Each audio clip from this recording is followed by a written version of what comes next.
biasa. Sejak kecil ibunya saja ketika hamil itu berpuasa dan menyerahkan anaknya jika lahir laki atau perempuan di jalan Allah. Sejak anak-anak dewasa dan seterusnya dia terus berada di jalan Allah. Kemudian Siti Maryam hamil tanpa ayah. Dalam Al-Quran tidak ditemukan, tapi dalam cerita, dalam kisah, dalam sejarah disebutkan betapa Siti Maryam itu harus menderita yang luar biasa. Masyarakat tetap tidak terima. Beliau berjalan dari Palestina ke Mesir dan ke banyak tempat karena ia berada di jalan Allah, maka ia mendapatkan banyak cobaan. Jadi berada di jalan Allah itu tidak mudah. Tetapi kemudian setelah itu barulah muncul kalimat siapa bertakwa dapat jalan keluar dari yang tak terduga. Tapi sebelum itu saya pikir dalam Al-Quran tidak cuma Siti Maryam yang digambarkan sebagai perjuangan mempertahankan iman, tetapi juga Nabi Yunus misalnya betapa susah ada dia. Bapak Ibu sekalian, mari kita sama-sama niatkan untuk belajar. Profesor Dr. Ahmad Tafsir sudah ada di sebelah kita yang akan membicarakan tentang susahnya berada di jalan spiritual, susahnya berada di jalan. Kita buka bersama-sama dengan membaca basmalah. Bismillahirrahmanirrahim.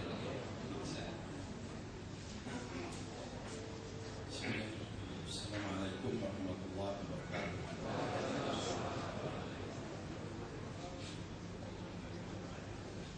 Kawan-kawan yang pernah belajar di perguruan tinggi pasti pernah tahu yang namanya filsafat. Sekarang itu tidak ngerti, tapi pernah dengar. Di Perancis itu ada filosof terkenal yang Sartre, Jean-Paul Sartre. Itu tokoh eksistensialisme. Selesai Perang Dunia Kedua, itu filsafatnya itu diajarkan dalam bentuk sandiwara di Broadway, Amerika. Dan itu biasanya ambulan sudah siap di bawah. Dengan menyaksikan sandiwara itu banyak orang muntah-muntah, ada yang pingsan dan ada yang bunuh diri. Karena hebatnya ajaran filsafatnya. Nah, salah satu pendapat Jean-Paul Sartre ini begini. Sebetulnya kita manusia ini hidup sengsara karena menjadi manusia.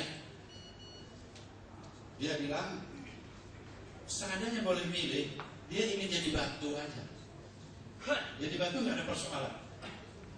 Atau jadi hewan, masih lebih mudah. Entah bagaimana kita ini didesain jadi manusia. Karena jadi manusia, maka dia harus jadi manusia. Itu sulitnya itu. Ternyata jadi manusia itu sulit. Sebab dia harus hidup. Hidup itu perjalanan. Dari situ nanti harus ada pilihan-pilihan. Dalam kuliah pertama dan kedua, kita sudah mencoba melihat bagaimana pengetahuan modern memilih jalan kehidupan.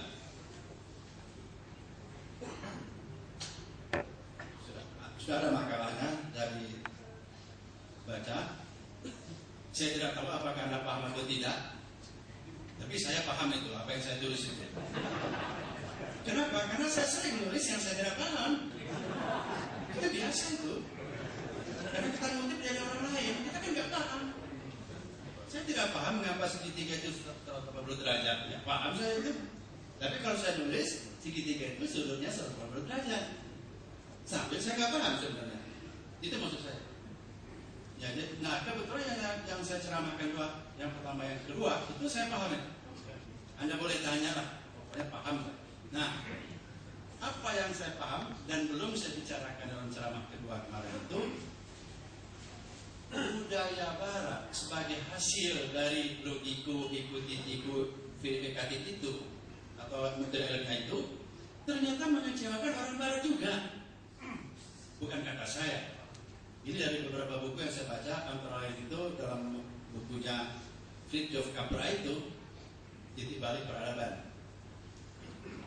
Ternyata dari buku itu saya baca banyak sekali orang-orang hebat di Barat sekarang kecewa terhadap budaya barat yang masif, yang serba boleh itu. Nah, pada tahun 1868 Nietzsche itu memang sudah mengingatkan. Nietzsche ini filsuf besar. Perang Dunia Kedua itu gara-gara pendapat Nietzsche yang diambil oleh Hitler dan Superman itu. Tatkala Karl Marx dan Engels menyusun komunisme, dia mengambil pendapat Nietzsche, God is God, God is dead itu. Nah, Nietzsche ini tahun 1868 sudah mengingatkan sebetulnya budaya barat itu sudah di pinggir jurang kehancuran karena didesain hanya berdasarkan rasionalisme. Maka nanti Capra, guru besar filsafat fisika sebetulnya beliau itu, dia meneruskan tradisi Einstein yang mengatakan di bagian ujung fisika itu ada Tuhan. Nah, maka dia mengarang buku The Tao of Physics, Tuhan dalam fisika, Tuhannya fisika. Nah, tapi salah satu bukunya, maaf itu saya kelihatan seperti orang hebat, sebenarnya cuma baca bukunya, judulnya saja, isinya belum sebetulnya. Jadi dalam bukunya yang satu ini, dia juga menyusun buku lain yang sangat penting, ya, tidak berhubungan dengan keahlian dia sebagai filsafat fisika sebetulnya, jari-jari kehidupan. Nah, dalam bukunya yang terbit 1997, si Nietzsche meramal 1868. Nah, buku Capra terbit 1997 itu menyatakan budaya barat sekarang sudah benar-benar hancur. Apa bukti hancurnya? Baca bukunya. Karena tebal bukunya. Dan saya juga tidak ingat saya isinya itu. Tetapi beberapa di antaranya itu yang dia sebut kekacauan nilai. Nah, kenapa kekacauan nilai? Karena dulu kan mereka sudah kita jelaskan tesis rasionalisme itu banyak yang saling berlawanan. Sekalipun argumennya sama-sama logis. Nah, dari situlah muncul berbagai penilaian, berbagai nilai yang seringkali saling berlawanan. Dia menjelaskan bukti kehancuran lain banyaknya nilai-nilai yang saling berlawanan. Waktu saya diundang mengenai ceramah mengenai hak asasi manusia, orang sudah ribut, orang pintar di Jakarta itu, lalu saya ngomong begini, hak asasi Tuhan ada enggak? Yang mereka aneh pertanyaan itu. Saya bilang kenapa aneh? Kalau saya bertamu di rumah orang, itu ada hak asasi yang punya rumah. Kita kan sedang bertamu di buminya Allah. Ada hak asasi Allah yang harus dihormati. Lalu mereka rada tercengang. Bapak dari mana? Dari Bandung. Sudah lama menjadi pertanyaan saya. Kenapa hak asasi manusia saja yang dipertimbangkan? Hak asasi yang pemilik dunia ini apa nggak perlu dipertimbangkan? Ini barangkali orang-orang pintar di sini baru juga mendengar begini. Bukan hak asasi Allah. Ini memang harus ada loh. Kecuali kalau dunia ini nggak jelas siapa yang punya. Karena nggak menghormati pemilik dunia lah sebetulnya antara lain penyebab kekacauan. Kalau orang tahu siapa pemilik dunia ini lalu dia mengikuti aturannya, nggak akan kacau-kacau benar kayak gini. Jadi kita mengajarkan ajaran Tuhan itu tidak terlalu bodoh kita itu, pakai logika juga sebenarnya. Tidak semata-mata memakai ayat Quran, percaya tidak. Kita punya keterangan logis bahwa hidup itu memang harus berdasarkan ajaran Tuhan. Nah, Bapak Ibu sekalian, saya pembukanya agak panjang sengaja karena ceramahnya pendek.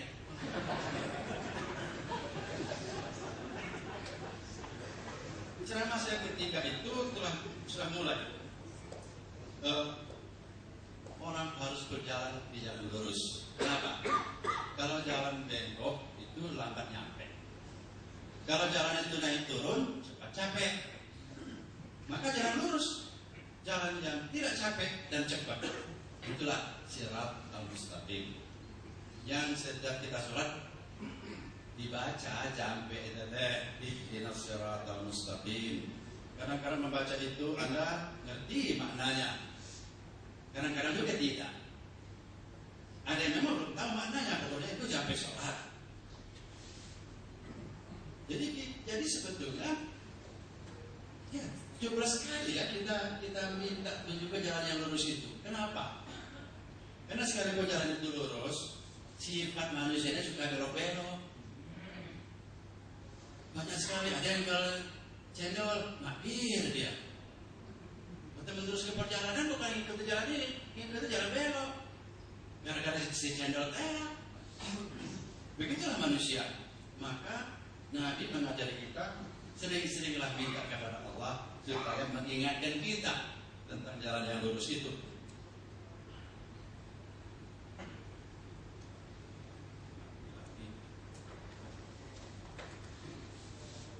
Nah, jalan yang lurus itu adalah jalan Tuhan, Shirat al-Mustaqim. Nah, kelihatannya kan mudah jalan lurus.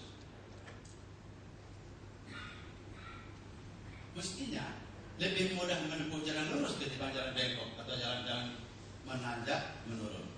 Tapi nyatanya tidak. Inilah yang sering kita tidak paham. Mengapa menempuh jalan lurus itu kok lebih sulit ketimbang menempuh jalan yang bengkok-bengkok? Apa ibu sekalian?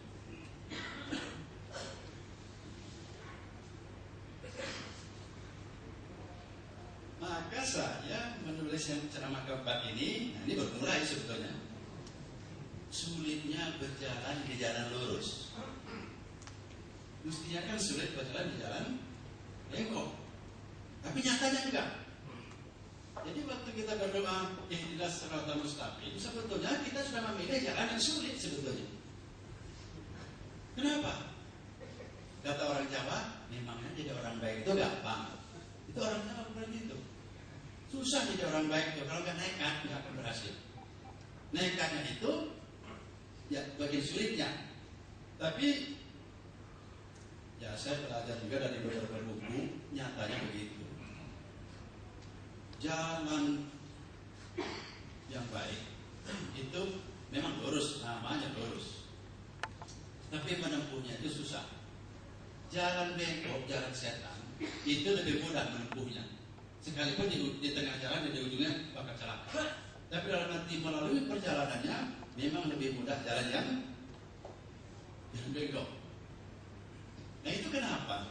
Begini persoalannya. Jalan lurus itu ialah jalan naik ke langit sebenarnya. Sebab kita di bumi, Allah itu di langit.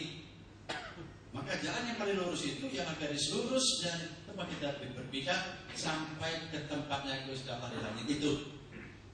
Itulah yang disebut jalan rohani. Itulah yang sering disebut jalan tazkiyatun nafsi. Itulah jalan lurus. Jalan lurus itu mudah jika nafsu sudah bersih.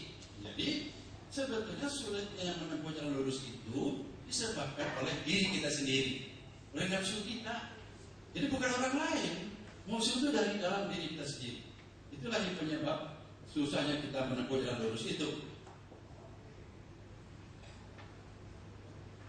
Dalam garis besarnya manusia diberi potensi untuk menjadi orang yang baik, tetapi juga diberi potensi untuk menjadi orang jahat. Nah ini memang Gusti Allah itu susah dipaham. Kenapa tidak seluruh manusia itu dibikin jadi orang baik semua? Kan mudah kan hidup ini. Atau dibikin Gusti Allah manusia orang jahat semua. Mualamin habis orang itu karena orang jahat semua sih saling membunuh dia. Tapi Gusti Allah berkehendak lain. Setiap manusia itu diberi sifat potensi ingin jadi orang baik, diberi potensi juga menjadi orang tidak baik. Makanya dalam Al-Quran disebutkan itu man syaa falyu'min wa man syaa falyakfur. Barang siapa yang mau beriman, kata Tuhan, silakan beriman. Barang siapa mau kufur, silakan kufur. Kenapa? Karena potensi jadi mukmin ada di kita. Potensi jadi kufur juga ada. Potensi jadi hansip ada, potensi jadi tukang maling ada di kita deh. Dalam hal ini hansip bukan malingnya maksudnya. yang menangkap maling. Nah, ternyata menjadi orang yang jahat itu lebih disenangi oleh manusia dibandingkan menjadi orang baik. Kenapa? Karena upah perbuatan jahat itu dekat, nikmat, konkret. Mencuri banget tidak dapat. Adapun menjadi orang baik itu sulit karena upahnya itu jauh. Kadang-kadang memang melakukannya sulit dan abstrak. Bersedekahlah akan ada surga. Mana? Mungkin. Tapi kalau mencurilah akan dapat duit. Kapan? Sebentar lagi. Dekat. Nah, perbandingan antara tadi itu ya, dekat, nikmat, konkret, sementara yang baik itu sifatnya itu jauh, kadang-kadang kurang nikmat dan abstrak.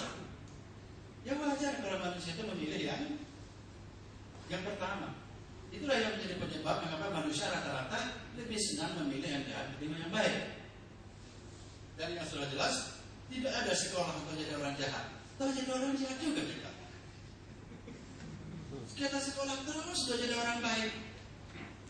Tidak juga jadi baik-baik benar kita. Kan? Nah itu membuktikan bahwa kalau manusia itu dibiarkan, dia cenderungnya menjadi orang jahat. Untung ada yang ngajarin, jangan jadi orang jahat. Biar beberapa orang sajalah yang jadi orang jahat itu. Jangan semua. Kalau semua jadi orang jahat, manusia itu akan habis. Saya membunuh dia. Rupanya begitulah rahasia ilmu Tuhan. Sebagian orang jahat, sebagian orang baik. Jika ada perlombaan, persaingan antara jahat dan baik. Nah, manusia itu sementara itu mempunyai unsur laut dan unsur nasut. Unsur nasut itu ialah unsur tanah yang sifatnya ke arah yang jahat tadi. Sementara unsur laut yaitu ilahi itu adalah unsur langit yang senang ke arah kebaikan. Tarik menariklah manusia itu.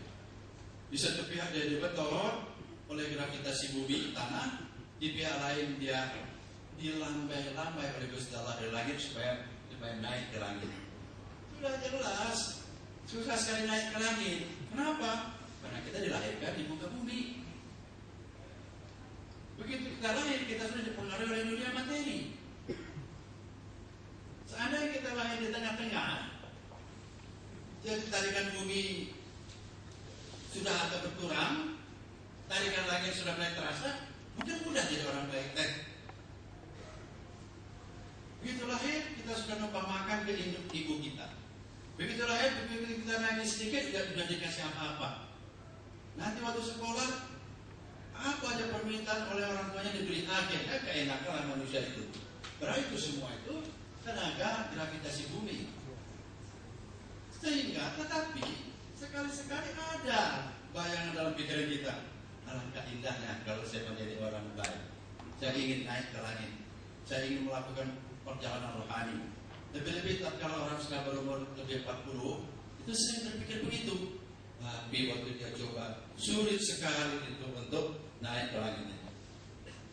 Nah, mengapa sih berjalan menuju Tuhan itu begitu sulit? Ini banyak sebabnya sih. Tapi ada yang ditulis oleh Ibnu Qayyim al-Jauziyah. Sederhana ini. Sulitnya menjadi orang baik itu katanya pertama karena banyak bergaul. Aneh. Biasanya Anda mengatakan banyaklah bergaul. Tapi Ibnu Taimiyah itu mengatakan banyak bergaul itu akan menyebabkan orang relatif mudah jadi orang jahat. Banyak bergaul itu. Ya tentu kalau bergaulnya dengan orang jahat. Pergaulan itu jika tidak hati-hati dan tidak kuat bertahan akan mengubah kepribadian kita. Jika pergaulan itu dengan orang-orang baik, kita akan ikut baik. Tapi jika dengan orang-orang kurang baik, kita pun akan dipengaruhinya.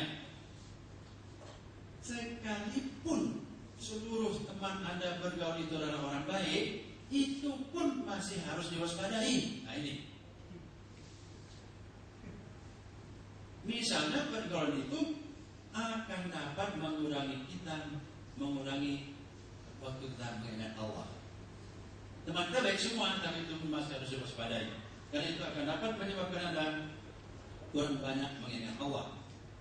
Dapat juga teman-teman yang baik itu menyebabkan kita terlalu banyak angan-angan. Karena pengaruh teman-teman. Apalagi bila teman bergaul itu orang yang kurang baik. Itu satu. Jangan jadi aja.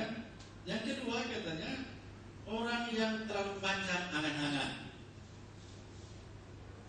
Apa maksudnya ini? Angan-angan yang dimaksud di sini ialah menghayal. Menghayal adalah modal orang pilot. Orang pilot itu modalnya menghayal. Menghayal adalah modal orang pilot. Dan bekal perjalanannya ialah janji-janji dalam khayalannya itu. Jika dia tidak hidup dalam dunia nyata, sangat berbahaya bila khayalannya adalah hal-hal yang buruk. Dalam beberapa kitab, keadaan ini disebut dengan panjang angan-angan. Permulaannya apa? Seandainya. Jadi berhati-hatilah punya teman yang terlalu banyak menggunakan kata seandainya. Itu salah satu ciri orang yang terlalu panjang angan-angan. Ketiga, bergantung kepada selain Allah. Saya kira ini sudah saya jelaskan, itu memang musuh perjalanan. Keempat, makan. Ibu kayak ini aneh juga ini ya. Jadi kan baru baca nih. Makan itu dapat menyebabkan susahnya kita mencapai Allah. Banyak dosa yang kita lakukan karena masalah makan dan makanan. Oh iya. Bukan saja memakan makanan haram, tapi cara memperolehnya pun dapat dengan cara haram. Diceritakan bahwa Iblis pernah menampakkan diri kepada Yahya bin Zakaria, seorang sufi besar ini. Yahya bertanya kepada Iblis itu, apakah engkau telah mendapatkan sesuatu dariku? Artinya, apakah engkau telah berhasil menipu aku? Kata si sufi itu. Iblis menjawab, tidak. Kecuali dihidangkan makan malam kepadamu, kemudian engkau tidur dan melupakan dirimu. Apa maksudnya ini? Jadi kalau Yahya sekalian dikasih makan malam lalu tidurnya banyak, nah itu berarti Iblis sudah mulai berhasil menggoda si Yahya. Tapi Yahya tidak mau makan malam bersama dia dan tidak mau tidur terlalu banyak. Dan yang kelima, banyak tidur. Banyak tidur itu menurut Ibnu Qayyim al-Jauziyah itu akan memperlambat perjalanan kita mencapai sukses, menjadi orang baik. Mengapa? Banyak tidur itu dapat mematikan hati, menjadikan barang loyo, menyia-nyiakan waktu, menyebabkan malas. Sudah banyak tahu kita ini. Di antara tidur yang tidak baik ialah tidur pada awal malam. Rasulullah SAW tidak menyukainya. Tidur yang baik itu menurut Nabi 8 jam. Tapi bukan pada maghrib langsung tidur.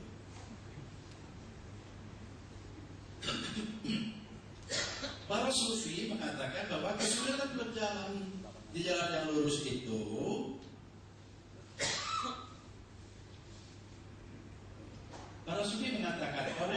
kesulitan berjalan di jalan yang lurus itu timbul dari diri kita sendiri sebetulnya. Kita kebanyakan kalah oleh diri sendiri.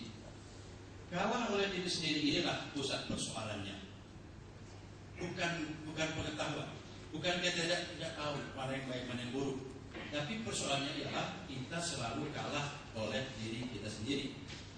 Nah, lantas bagaimana caranya mengalahkan diri sendiri? Kata para guru, dengan cara mengalahkan nafsul hawa yang kita sebut hawa nafsu itu. Istilah paling populer ialah dengan tazkiyatun nafs.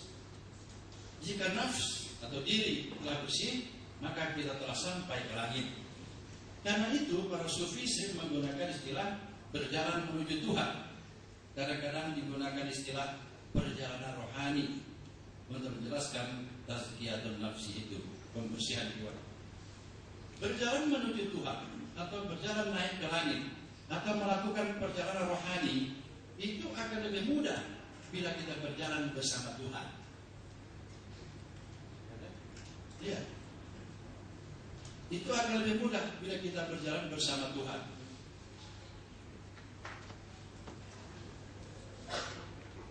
Nah, berjalan menuju Tuhan atau naik ke langit atau melakukan perjalanan rohani itu akan lebih mudah bila kita berjalan bersama Tuhan. Tetapi kita tidak dapat secara langsung merasakan berjalan bersama Tuhan.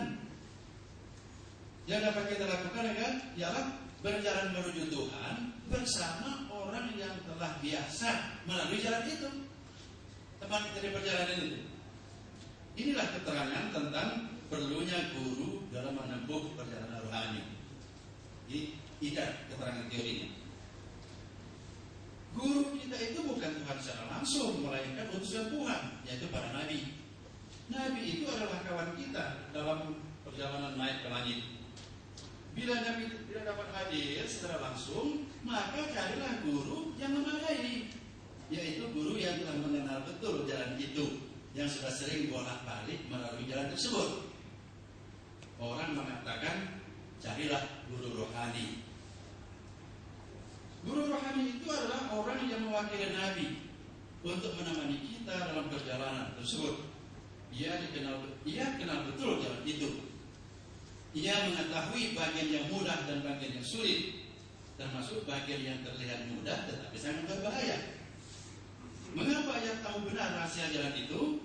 Karena ia telah sering bolak-balik melalui jalan itu, oleh dirinya sendiri, untuk keperluan sendiri, atau tatkala ia mengantarkan beberapa pejalan yang meminta ditemani. Cukup sekian. Terima kasih Profesor. Jadi jalan menuju Tuhan itu susah, itu harus ditemani oleh guru, persis seperti kalau kita mau datang ke tempat asing. Maka kita butuh guide, dan guide itu bukan berdasarkan sertifikat, tetapi dia punya pengalaman, nggak bolak-balik ke tempat asing yang tidak kita lakukan. Jadi misalkan jika ada yang hendak berkomentar atau bertanya tentang apa yang tadi kita bicarakan, misalkan Bapak Ibu sekalian, jika ada ibu-ibu mungkin sebelah kanan, jadi ya silakan Pak.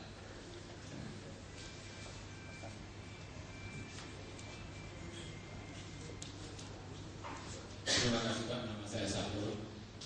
Saya sangat sependapat bahwa perlu ada guru. Ketika Rasulullah masih hidup, dia yang tinggalkannya pada Rasul. Sekarang ketika Rasul ada, guru itu kan banyak, di mana berbeda-beda, kadang-kadang ada yang benar, ada yang salah. Bagaimana kita tahu bahwa kita itu sedang didampingi oleh guru yang betul-betul tahu? Terima kasih Pak.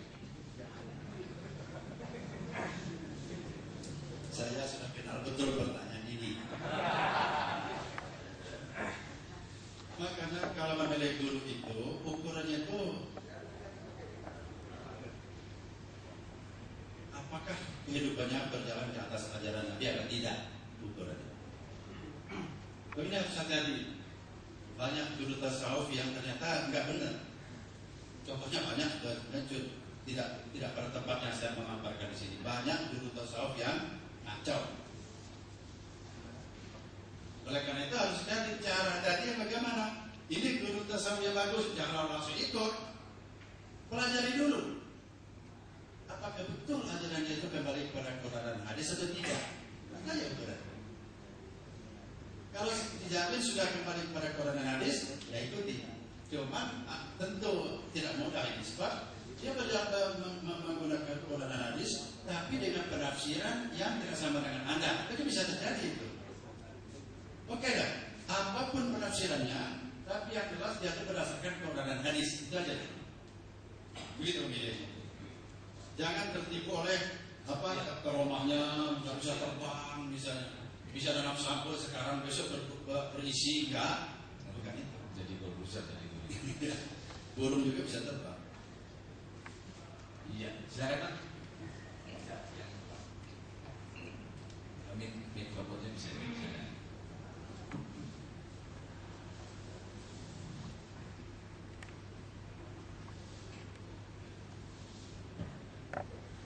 Terima kasih Pak. Saya pernah yang namanya dalam perjalanan mau ke itu. Jadi seperti apa yang nanti sampaikan teman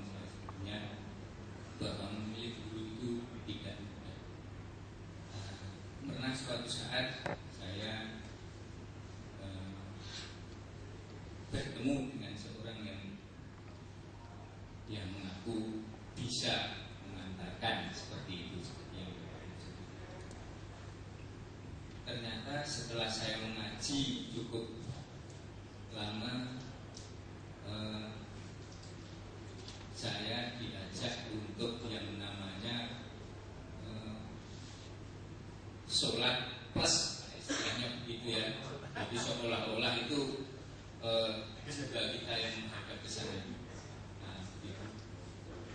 Tapi buntut-buntutnya kemudian katanya kita kalau sudah bisa begitu nanti nggak usah sholat, gitu Pak. Nah ini kadang-kadang kita nggak sadar sebelumnya bahwa kita bakal diajak ke suatu arah yang tidak benar, gitu. Nah, ya masih alhamdulillah saya sudah digunakan oleh Tuhan, kemudian ya bisa keluar dari lingkaran yang tidak benar. Nah, ini bagaimana? Terima kasih. Ya, jawabnya kayak tadi itu. Tidak, Nabi itu sampai meninggal, sampai sakit pun masih sholat. Padahal dia itu sufi yang paling tinggi tingkat rohaninya. Tidak ada guru sufi yang merasa dia itu sejajar dengan Nabi. Selalu mengatakan Nabi itu lebih tinggi tingkatan rohaninya. Dia itu sampai meninggal masih sholat. Maka ada sholat orang sakit. Kan yang tahu Nabi. Masa itu kan ada tarekat, hakikat, marifat, ya. Tarekat itu jalan. Memang betul ya, kalau kita sudah sampai ke Jakarta, jalan terus kau usah dibawa. Memang benar kan itu. Kalau sudah dapat isinya, cangkangnya dipicen.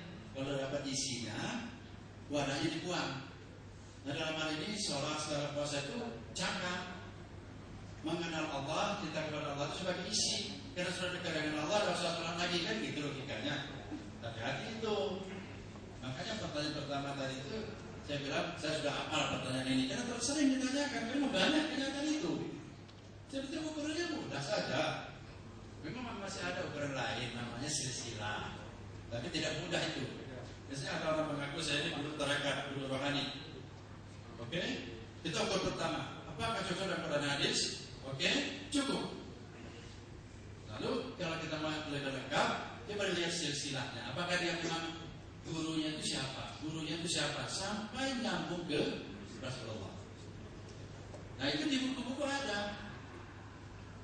Kata tarekat itu artinya mazhab dalam tasawuf. Bapak Ibu sekarang untuk pengertian, mazhab dalam fikih disebut mazhab. Mazhab dalam akidah disebut apa? Ada namanya juga itu ya. Firqah. Firqah kalau mazhab dalam akidah, mazhab dalam tasawuf itu disebut tarekat. Nah ada orang yang ingin bertasawuf tapi tidak ingin bertarekat, kita agak susah. Sama dengan kita beragama ini, kita kan mengikuti salah satu sistem. Tarekat itu sistem dalam tasawuf itu. Tapi oke lah. Apakah masih mungkin orang itu menjalani perjalanan rohani tanpa bimbingan guru sama sekali? Itulah yang akan kita terangkan mulai pengajian depan. Ya, saya sedang mengembangkan salah satu tarekat, tapi bukan saya manusianya, saya pada punya. Karena belum ada orang menemukan ini, setahu saya. Bahwa syahadat, salat, zakat, puasa, haji itu makam menuju Tuhan. Makanya puasa itu tidak mudah dapatnya. Puasa mabrur, haji mabrur itu susah sekali karena itu sudah paling tinggi itu. Tapi kalau Anda wukuf di Arafah, harusnya Anda sudah sampai ke tingkat ma'rifah. Ini dalam sistem saya, tarekat tafsir kayak itulah. Apakah ini nanti bisa mu'tabarat? Kalau mu'tabaratnya sudah jelas. Cuma saya ini bukan mursyid. Mursyid itu dipilih Tuhan, itu bukan dapat sekolah. Tapi kalau orang awam ingin berjalan menuju Tuhan, ingin menjalankan perjalanan rohani dengan menggunakan fikih sufi, nanti itu 5 rukun ini akan saya terangkan menurut versi fikih sufi. Kalau kita meningkatkan kualitas rohaninya. Nanti kalau mau, ya saya dulunya.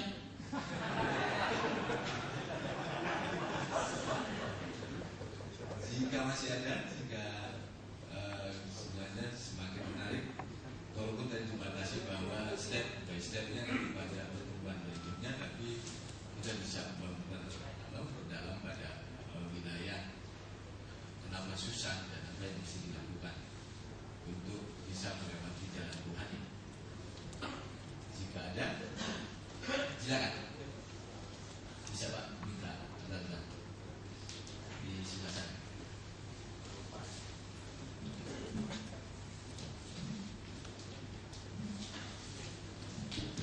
Assalamualaikum warahmatullahi wabarakatuh.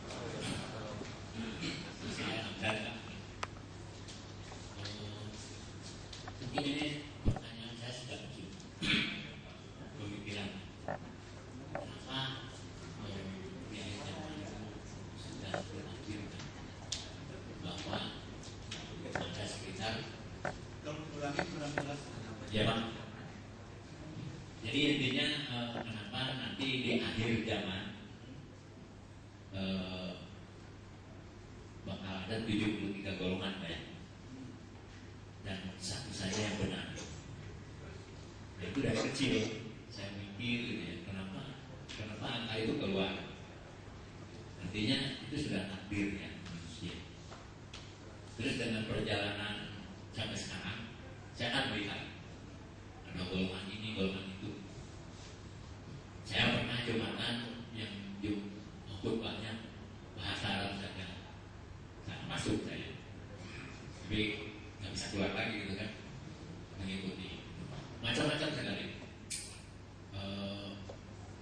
Ada yang sholat kayak mau perang, ada sholat yang tangannya diangkat dan banyak sekali.